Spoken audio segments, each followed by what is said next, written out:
Time right now at 9:10 here on Live Impact News. Mecklenburg County's proposed budget for the coming fiscal year includes more than $5 million in new funding for what's included there in law enforcement and public safety. The Mecklenburg County Sheriff's Office question is, and this is one of many questions, is that money, is it going to be good enough? Will it go far enough? We have Sheriff Garry McFadden joining us here in studio right now, in the Live Impact studio. Sheriff, thanks for joining us. You are dressed and in uniform today. Game day. It is game day, I guess day. so. We have so much to get into, I know. But let's talk about some of this recent news, this proposed budget. Which are you in favor of? Well, I'm in favor that the county manager saw fit to fully fund the Mecklenburg County Sheriff's Office. We were delighted of everything that we needed and we asked for. We didn't go out of bounds, asking for anything extra, but the basic needs that the Sheriff's Office needs to operate each and every day. So we were happy about that. But we were also happy to hear that the county manager also took care of some of our partners in helping them provide resources for our neighbors who are on the streets. That made me feel very good. Invisible Hearts is a organization that really is out in the trenches, in the streets, and I was delighted to hear that the county manager helped fund that. Actually, while I was sitting there, I texted their organizer and said, you got your funding. Because we have these heart-to-heart conversation about our neighbors on the street, and they are our neighbors. You may live in a building, but this person is sleeping in an alley next door to your building, so that person is your neighbor. So we were happy to hear that. All right, so yes, so it speaks to the importance of supporting public safety, which really, it covers so much, right? It's reentry out onto the streets, and it's peer support as well. And the Sheriff's House, your new project as well that you came here to talk about not too long ago. What does that say to you that the county and our elected officials are behind that? Well, I can tell you that the county manager is in tune with what's going on with inside the detention center. We talk very often, and he's also in tune on what's going on in the streets. Does he have some more things to learn about? Absolutely, but he is willing to listen and learn and always ask if we are involved, and that's one thing I very much appreciate. If he's having conversation, he would always say, does the sheriff know? Or has the sheriff been contacted? That is a little different, and we welcome it. My staff welcomes it, and so we think that we're in a good place, and we're going to continue to work as true partners in our city and our county. So when you look at this being allocated to your office, you mentioned to run the jail effectively and safely. Is there a gap there? What do you need? Well, the gap is always going to be, we can take care of the people while they're inside the detention center. I know most people think we don't, but we do the best that we can. We're not a medical facility, we're not a psych ward, but we do handle all of that. The problem of the gap is when they leave the Mecklenburg County Detention Center after be treating for substance abuse or mental health, where can I point them to, give them the address and the phone number to a facility that they can go to? I just had a conversation with someone here, and they said, well, Sheriff, this person can come to this center for $300. I said, well, where would the person get $300 from if he or she has just been released from the detention center? So there is a gap in employment, gap in housing. Okay, so let's talk about that gap in employment, because your staff has got to be, I would imagine, overworked with capacity at the jail, at the detention center, over capacity now. Let's dive into that part. It is beyond anything that we have seen, or I have seen, I can tell you that. The largest capacity that I have seen prior to this was around 1,600. As of the day, I think that we are at 270. Yesterday we were at, 2,080, 2,070. Prior to that, I saw around 1,600. So we are thinking 400 more people inside our detention center. The detention center bed capacity is 1791, 1,791. We're at 2080. So we have approximately about 280 people customarily referred to as sleeping on the floor. Want to make sure that you know that they are not sleeping on the floor, but we have about approximately 280 people on what they call stacker bunks. In talking and going around the facility the other day, I understood it much better when we're talking to the residents inside. A person can take a shower, but when he is grooming himself or herself, they don't have privacy to groom themselves. And they say, well, he's in jail, he deserves all of that. We understand that, but humanity and respect should also fall into part of what we do every day. So the overcrowding is unbelievable now. I think we're at 270, 280, 2070, 2080, 2070 today. We also have a backlog, commonly referred as Department of Correction, but is known now as the Department of Adult Correction. We have 60 people who have been convicted and sentenced to go to the criminal justice system, commonly referred to as the prison. We are still housing 60 people who've already been convicted and should be inside of a prison, but they can't because of their staffing levels at the state level. So we are still housing 60 other people that should be inside the prison system, and 60 people are occupying in an entire pod, numbers for me. The pods usually hold about 53. So imagine if the state had taken all of these 60 people, I would at least have room for 53 more people to be off of the floor. So last week when we met, you said there were 40-some people waiting to go to the prison system that would free up the room in the detention center. That number is up this week. And so what is the holdup here? Well, the holdup again, last week when we said 40-some, that was on Monday. We had a whole week in the Mecklenburg County court system, so at least 10 to 20 people either pled guilty or were found guilty of their crimes and has been sentenced to go to prison. They can't go because of the staffing levels at the state level or the housing levels. When I said that before, I was corrected. But we have the beds, but we don't have the staff. And so they cannot take on these people. And that's just for Mecklenburg County. Okay, so what is the state doing about that? And is there any communication or coordination, like a timeline for what can be solved here? Well, when we call the state, of course, we hear the same thing. We don't have the staffing. We don't have the staffing. We have the beds, but we don't have the staffing. And so we cannot accept those people because we do not have the staffing inside their detention center or jails or the prisons. So, you're stuck, right? Well, we're stuck. And so this is why we suited up for game day. We're going to have to find a solution. Pretty much, the solution is opening the facility at North, commonly referred as Jail North. So there you have it. At some point, which is now, we're not considering we're going to have to open Jail North. Okay, when is that going to happen, and how is that going to happen? Because you also have to have staff for that. We're going to have to start aggressively doing more recruiting as of today.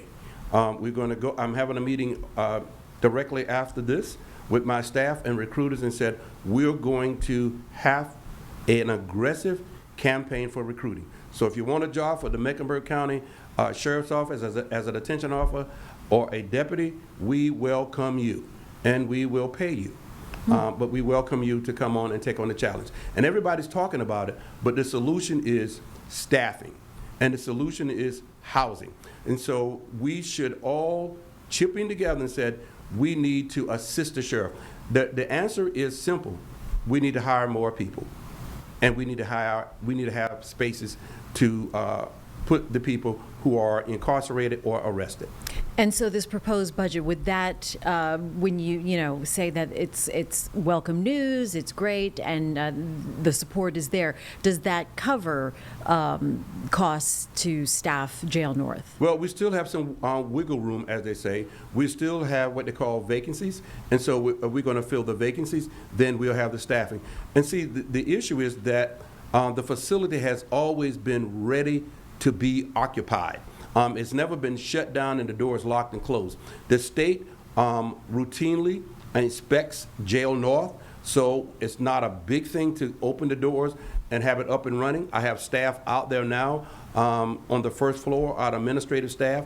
The building is ready to be occupied. We have to move a couple of things around. Air conditioning's on, water is on. Lights are on? Lights are on, and so just kind of clean up and then provide staffing. So we have been working towards that for probably a week now. Okay, so all right, so that would be a definite solution to what is happening right now. In the meantime, what happens to this overcrowded detention center in Mecklenburg County in Uptown? Here's what I'm going to say, and this is not a joke. This is not the time to get arrested. This is not a time to commit a crime. This is not a time to do anything that will bring you to our detention center. If you're in poor health, you don't need to commit a crime. No matter how small or how large the crime is at this time, this is not the time to commit any crimes or anything illegal or become involved with the criminal justice system and come to the Mecklenburg County Detention Center. This is not the time. And if you do come, you will probably be sleeping on a stack of bunk. And so just keep that in mind when you're having thoughts about committing a crime. This, we talked off the air here in just moments ago, where it's a bit of a cycle, though, because you handle evictions for Charlotte residents, and there's something happening there that, is kind of a cause and effect. Explain where you're coming from. It is a cause and effect, and I think that when we have these panel discussions or these groups, you have to understand on this Wednesday, my deputies will be evicting approximately 80 people out of their homes. That's just on Wednesday. That was the report I got yesterday. On Thursday, my deputies will be evicting approximately 118 people. So think about this. In the next couple of days, 200 people will be homeless. 200 people are going to be homeless. And it's just not one person. It is family with children, husbands and wives and families and mothers, single parents. And so out of that 200, someone is going to have to provide for their family. Someone is going to be desperate. A father's not going to look in the eyes of their child and that child is hungry and not do something. A mother's not going to look at his children and they're wearing the same clothes and not do something. So think about this. On Thursday, when we all go home on Thursday afternoon, 200 people are going to be in a crisis. That crisis may also enter our criminal justice system if they are pushed to commit a crime. We don't think of it like that, but we do. And so what some folks might not understand is that the sheriff's office handles the evictions of people that have gone through the system and landlords and did all the paperwork. Yes, the sheriff's office actually does that each and every day. The reason that it was reported to me on Monday, because believe it or not, every single day we evict somewhere between 30 and 40 people out of their homes, sometimes 50. That's an average on every single day. But when it rises past 50, I ask for an update. And so when we have the 80 and 118, they notified me on Wednesday and Thursday will be large eviction dates. And school is letting out soon, so that puts more kids and teenagers out there with maybe nothing to do. You're absolutely right. And when you're talking about school is out, school will be out, they probably get lunch during school days. Will they get lunch after they evicted? That is what we are going to be facing. So when people are talking about affordable housing and they're talking about the roads and all of that, we hear you. but we have our own crisis and we look at it. So if anybody, and I hate to say this, if anybody considering running for mayor, you need to talk about public safety, and you need to talk about evictions, and you need to talk about crime. Not just to talk about it, you need to have solutions that we can see and we can work together with. You know, we haven't got any calls of, well, Sheriff, you know, your detention center is busting at the seams. Nobody's coming to say, everybody sees the population report, but nobody sees the crisis but us. All right, so you're in your, is that A uniform? Yes, game day. It is game day. He's It's working game in the day. trenches. We suited up. Okay. We suited up for game day. So let's talk about getting those recruits to your office. How long does the process take? What do they need to do? Well, what we want to do, and the biggest problem that we have is not so much credit. It is a little bit of crime, you know, the DV or assaults, the larcenies. But then what we found our biggest setback is everybody believes that they can smoke, not cigarettes, and still be a Mecklenburg County detention officer or deputy. We have a problem with people with small substance abuse. People think that marijuana is not a drug because they see a dispensary. We're having that problem. But we're still going to work with our residents and citizens to come and apply. And you can go to mecweb.gov, Mecklenburg County Sheriff's Office. We have an app. If anybody wants to look online and find recruiting, apply for it, and we will look at you strongly to become either a detention officer or a deputy. And we are willing to pay very well. All right, and then once you say, hey, come on board, from the time that they're accepted to the time that they're out in the pod, on the floor, what is that timeline? 5 weeks. 5 weeks. Come and apply. We run you through what they call DOCC school, and we are ready to go. We're ready to go. All right. Sheriff, what do you want people to take away today? That we are in a crisis at the Mecklenburg County Detention Center. We have people calling us about their loved ones sleeping on the floor. They're not sleeping on the floor, number one. A lot of people inside our detention center come with very serious medical conditions. We are taking care of that. But think about this. Last week when I look at what they call the medical sick calls, we answered and closed 566 medical sick calls. Now the issue is that, say for this weekend, 75 people were arrested, but only 40 people were released. Not the same 40, not the same of the 75, but 40 people were released. Because of their income, because of their lifestyle, they can't afford their bond.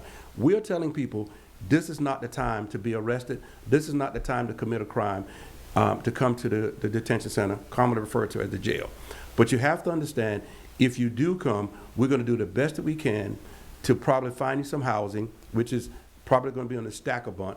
We don't put everybody together. We have to keep what they call keep separate. If you commit a crime, we don't have co-defendants in the same pods. We don't have same members of gangs in the same pod. And that is something that we call classification. So you have to understand that. People say, well, you have these young people in a bunk, young people in a room, but the older people on the floor. We can only control what we can control. That's a bit of coordination there. It is a and lot logistics. of coordination. Yes, absolutely. It's a lot of coordination. All right. Well, thank you for helping us understand what's happening there at the Mecklenburg County Detention Center. They are hiring. It is a quick turnaround where you can make some real money and have a quality of life where your services are needed. So thank you. Thank you all. All right. He has to get back to the trenches. We appreciate Back to the his time. trenches. All right. And we'll be right back here on Live Impact News.